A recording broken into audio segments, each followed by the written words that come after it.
क्या आप जानते हैं कि जो चिकन हम खाते हैं उसमें एक खतरनाक एलिमेंट्स का यूज किया जाता है जो हमारी हेल्थ और फ्यूचर दोनों को खतरे में डाल सकता है। जी हाँ दोस्तों, मैं बात कर रहा हूँ कोलेस्टिन की, जिसे पोल्ट्री फार्म में मुर्गियों की ग्रोथ प्रमोटर के लिए यूज किया जाता है। लेकिन इसका असर सिर्फ मुर्गियों पर ही नहीं बल्कि हमारी बॉडी और इन्वायरमेंट पर भी पड़ता है। नॉर्मली एक मुर्गी को पूरी तरह से डेवलप होने में और अंडे देने योग्य बनने में लगभग 5 से 6 महीने का वक्त लगता है, लेकिन वहीं पोल्ट्री फार्मिंग वाली मुर्गियां केवल 40 दिन के अंदर ही तैयार हो जाती है और ना ही वे अंडे देने योग्य होती है। लेकिन क्यों? लेकिन यहाँ पर एक सवाल जहन में आता है कि ऐसा क्यों होता है, तो आइए समझते हैं आज की इस वीडियो में।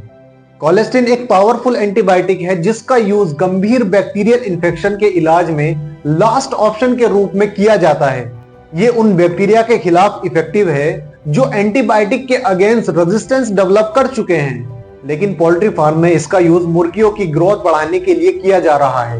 ये एक खतरनाक ट्रेंड है जो हमारी हेल्थ पर बुरा असर डाल रहा है। भारत जैसे देशों में जहां पोल्ट्री प्रोडक्शन बड़ा बिजनेस है, कोलेस्टिन का यूज बड़े पैमाने पर किया जा रहा है।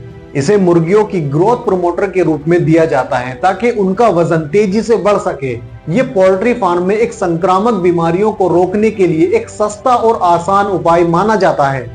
लेकिन इसका नतीजा क्या होता है? कोलेस्टिन युक्त चिकन का यूज हमारी बॉडी को कई तरह से अफेक्टेड करता है।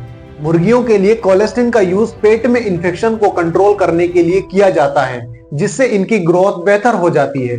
ये मुर्गी के पेट में बैक्टीरिया की ग्रोथ को रोकता है, जिससे न्यूट्रिशन का अवशोषण बेहतर होता है और मुर्गियों का वजन तेजी से बढ़ता है। हालांकि कोलेस्टिन का यूज मुर्गियों की ग्रोथ के लिए किया जाता है, लेकिन इसका असर ह्यूमन बॉडी पर भी होता है, क्योंकि मुर्गियों के मांस में कोलेस्टिन के अवशेष जमा हो जाते हैं जो खाने के दौरान हमारी बॉडी में पहुंचते हैं। इसमें एंटीमाइक्रोबियल रेजिस्टेंस नामक एक गंभीर समस्या पैदा होती है। यानी जब हम एंटीबायोटिक लेते हैं तो ये बैक्टीरिया को मार देती है और हम ठीक हो जाते हैं। अगर एंटीबायोटिक का बिना जरूरत अधूरे कोर्स में या बार बार लिया जाए तो कुछ बैक्टीरिया एंटीबायोटिक के खिलाफ मजबूत हो जाते हैं। जब वही एंटीबायोटिक भविष्य में ली जाती है तो ये बैक्टीरिया को मार नहीं पाती, जिस वजह से बीमारी ठीक नहीं हो पाती। और दूसरी समस्या जो बहुत इंपॉर्टेंट है, जो आज के समय में बहुत कॉमन है, वो है अर्ली प्यूबर्टी, यानी समय से पहले बच्चे का जवान हो जाना। उसमें से एक कारण है पोल्ट्री फार्मिंग चिकन का कंजप्शन। अर्ली प्यूबर्टी का मतलब है कि लड़कियों में 8 साल से पहले और लड़कों में 9 साल से पहले प्यूबर्टी साइन जैसे ब्रेस्ट डेवलप, बॉडी पर बाल आना और मेंस्ट्रुअल साइकिल का जल्दी शुरू हो जाना विजिबल हो जाते हैं। और ये सब होता है पोल्ट्री फार्म की मुर्गियों की वजह से, जिनमें कोलेस्टिन का यूज किया जाता है। इसमें कोलेस्टिन बॉडी में आंतों के माइक्रोबायोम को अफेक्टेड करता है, जो एस्ट्रोजन और अदर हार्मोन्स के लेवल को डिसबैलेंस करता है। कोलेस्टिन का मुख्य उद्देश्य है मुर्गियों की तेजी से ग्रोथ करना।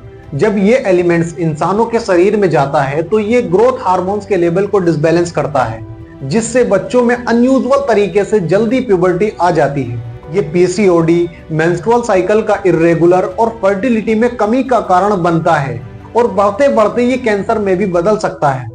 प्रेग्नेंट लेडी में ये अबॉर्शन और एम्ब्रियो पर हार्मफुल प्रभाव डाल सकता है। बच्चों और महिलाओं में फिजिकल और मेंटल डेवलपमेंट पर भी असर पड़ता है।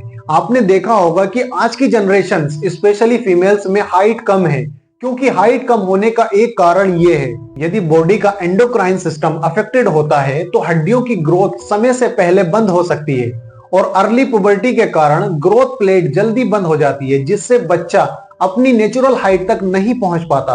कोलेस्टिन के अवशेष मेटाबॉलिज्म को अफेक्टेड करते हैं, जिस वजह से मोटापा बढ़ता है और ओबेसिटी पैदा होती है। और ओबेसिटी खुद भी अर्ली प्यूबर्टी का कारण बनता है, क्योंकि बॉडी में excessive fat tissue estrogen hormones के लेवल को बढ़ाता है। दोस्तों, अब आप खुद ही सोचिए कि इतनी हार्मफुल चीज को हम कैसे यूज कर सकते हैं। हमें चाहिए कि हम ऑर्गेनिक और बिना एंटीबायोटिक वाले चिकन प्रोडक्शन का यूज करें। बच्चों और महिलाओं के लिए बैलेंस डाइट पर ध्यान दें, जिसमें नेचुरल प्रोटीन और न्यूट्रिएंट्स हो। सरकार द्वारा एंटीबायोटिक अवशेषों की निगरानी बढ़ाई जानी चाहिए ताकि ह्यूमन कंजप्शन के लिए सेफ मीट अवेलेबल हो। डॉक्टर से रेगुलर हार्मोनल चेकअप कराएं, खासकर अगर आपको पीरियड्स की समस्या हो। उम्मीद करता हूं वीडियो इंफॉर्मेटिव लगा होगा। अपने दोस्त, फैमिली को शेयर कीजिए ताकि ये इंफॉर्मेशन दूर दूर तक पहुंच सके। Thank you.